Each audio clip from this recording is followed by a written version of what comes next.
자, 문헌적 근거는 두 가지가 있습니다. 이제 한방에서. 고전 문헌을 고찰하는 거. 고전 문헌에 의거해서 뭔가 정리해서 얘기하는 거. 그 다음에 peer review 문헌. 그러니까 이미 출간된, 그리고 우리 피어들이 봐서 퍼블리시 된 문헌을 고찰하는 거. 보통 두 번째 거는 이제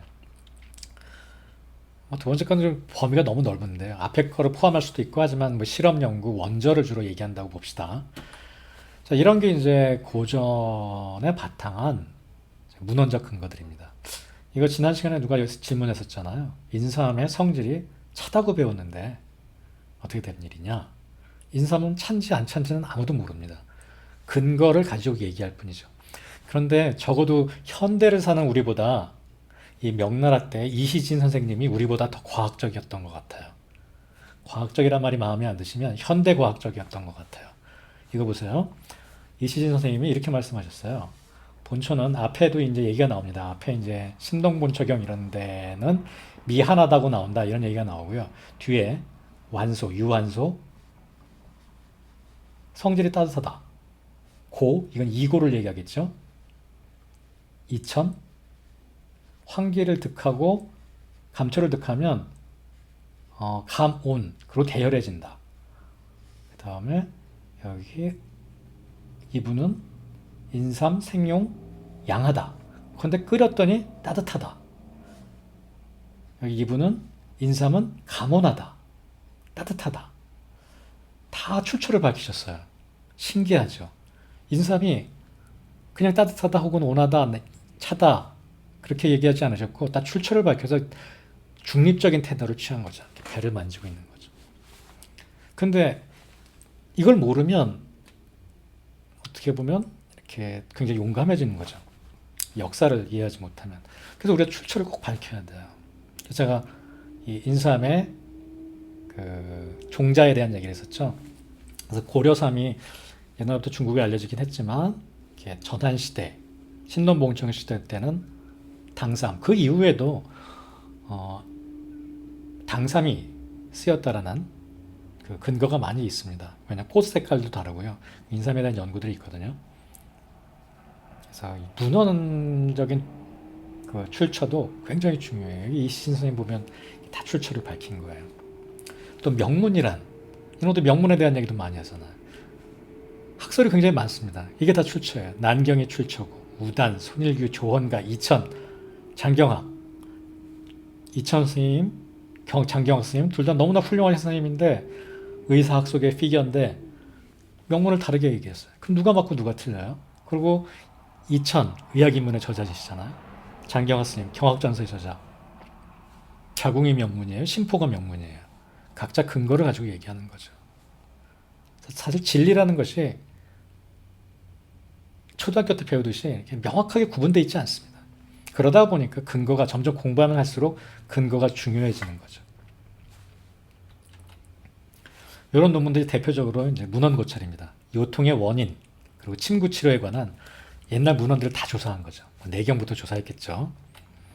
그래서 뭐 내경의 요통을 어떻게 치료했고, 뭐 경학전서에 어떻게 치료했고, 뭐 영추에 어떻게 돼 있고 이런 얘기를 조사해서 발표하는 게 이제 문헌 고찰 논문입니다. 우리가 크게 나눠서 연구에는 원저 그리고 리뷰가 있다 그랬잖아. 이런 게 리뷰 논문인데 그것도 고전 문헌을 고찰해서 낸 문헌 연구입니다.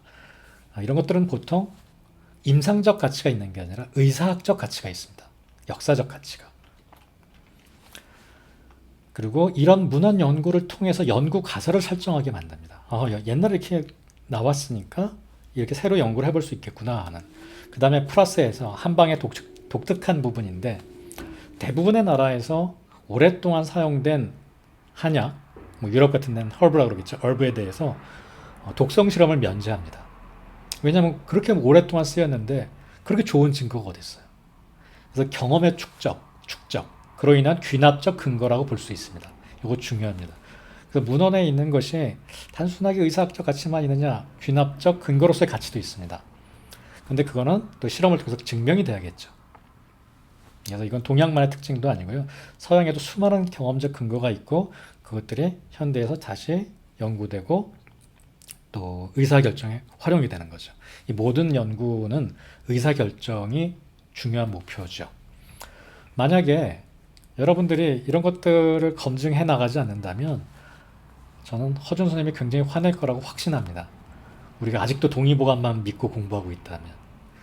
허준 선생님도 동의보감을 잘 정리하셨는데 거기 서문에 이렇게 나왔잖아요.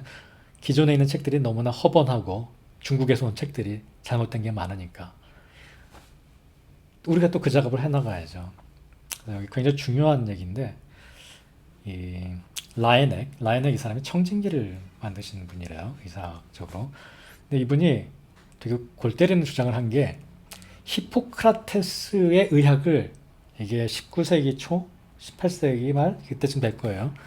히포크라테스의 의학을 되살려야 된다고 막 생각한 거예요. 그러니까 지금 같은 우리가 내경이나 동의보감에 있는 거를 막 해야 된다는 거랑 비슷하죠. 근데 그게 액면 그대로 그렇게 주장한 게 아니에요. 히포크라테스의 구체적인 견해, 어디다 침 놔야 되는지가 아니라 그런 문제에 접근하는, 질병에 접근하는 히포크라테스의 방법론, 원칙에 대해서 공부해야 된다고 한 겁니다. 이 말도 굉장히 재밌어요. 학설과 방법을 엄격하게 구별했다. 그 이론, 그리고 어떤 방법론, 그것과 실제 뭐 어디다 침 놨는지, 어떤 약초를 썼는지, 이걸 구별해서 히포크라테스 의학이 교조화되는 것을 막는 효과적인 방법이기도 했다. 그러니까 경전화되는 거죠. 막 그걸 액면 그대로 받아들여서 뭐 거기에 무슨 약을 써야 되고 이런 거에 매달리다 보면 틀린 것조차 속상한 거예요. 틀린 게 명확한데도. 그건 과학자의 태도가 아니죠.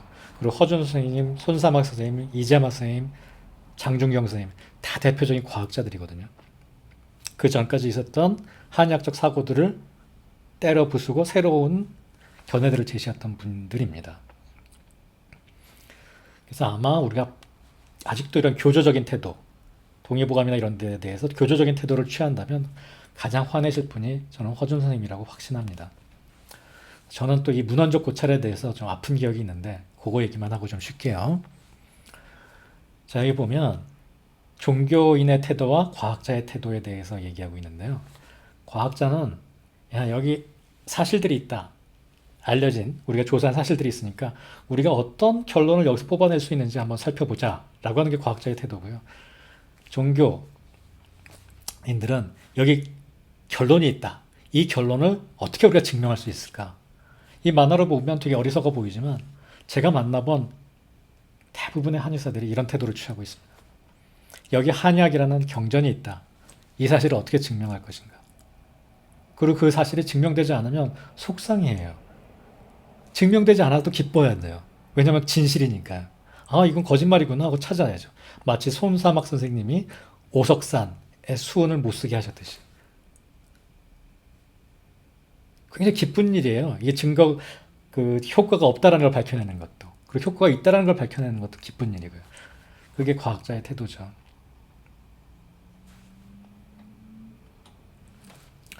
제가 학생 때, 여러분처럼 한약을 배울 때, 30년 전, 제가 이런 논문을 발표했었어요. 왜냐하면 학교에서 상금을 준대요, 논문.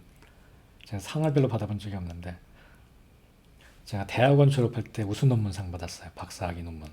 그리고 이건 학생 때. 제가 뭐가 궁금했냐면, 기와 형이 서로 영향을 주는지가 궁금했어요. 왜냐하면 학교 때 이렇게 배운 거예요. 이게 한의사들 까는 글로 돌아다니는 글이에요. 본초학을 배우는데 이렇게 배웠다는 거예요. 2016년에 본초학 지읒 교수님이 나는 치읒 교수님이 해서 글이 돌아다니겠구나. 저는 뭐 이렇게 유튜브까지 올려서 박제가 돼버리니까 동기들한테 물어봐도 이렇게 필기했대요. 목단피 보세요. 뿌리가 혈관 모양이죠. 그래서 어혈을 제거합니다. 대추는 빨간색이죠. 그래서 혈에 작용해서 양혈 작용합니다. 칡은 나무를 타고 올라갑니다. 그래서 칡은 상반신 위쪽에 영향을 주고 그 귀경이 이제 위로 작용합니다. 저도 이렇게 배웠어요. 이렇게 배우면서 의문이 든 거예요. 그게 진짜인가? 저는 순수했죠. 진짜일 수도 있겠는데 되게 재밌겠다 이런 생각을 한 거죠. 그래서 저 논문을 쓴 겁니다. 그래서 이렇게 그냥 이렇게 단편적으로 찾아보는 게 아니라 시스테믹하게 찾아봤죠. 식물의 분류 체계. 식물의 분류 체계를 효능과 같이 코릴레이션이 있나 찾아본 겁니다. 옛날에는 한자 쓰면 되게 좋은 줄 알고 다 한자로 썼어요. 저 한문도 잘 모르는데 아래양 그래서 이렇게 다 바꾼 거예요. 그래서 식물 분류 체계 뭐 곧게 자라는 식물, 뭐 덩굴로 자라는 식물, 뭐 입에 톱니가 있는 식물, 입이 뭐 빤빤한 식물, 뭐 이파리가 이렇게 대생으로 나는 가지가 혹은 이렇게 호생으로 나가는 이런 분류 체계와 어떤 효능상의 인과관계가 있는 걸 찾아본 아니 상관관계가 있는 걸 찾아본 거죠. 그래서 저는 이 논문이 당연히 1등상을 탈 줄 알았어요. 이런 논문을 아무도 해본 적도 없고 그래서 이제 논문 발표를 했더니 그때 1, 2, 3등 1등은 안 주고 2등을 저는 문헌고차를 준 거예요. 문헌고차는 제 생각엔 학생이 리포트 쓰는 수준이거든요.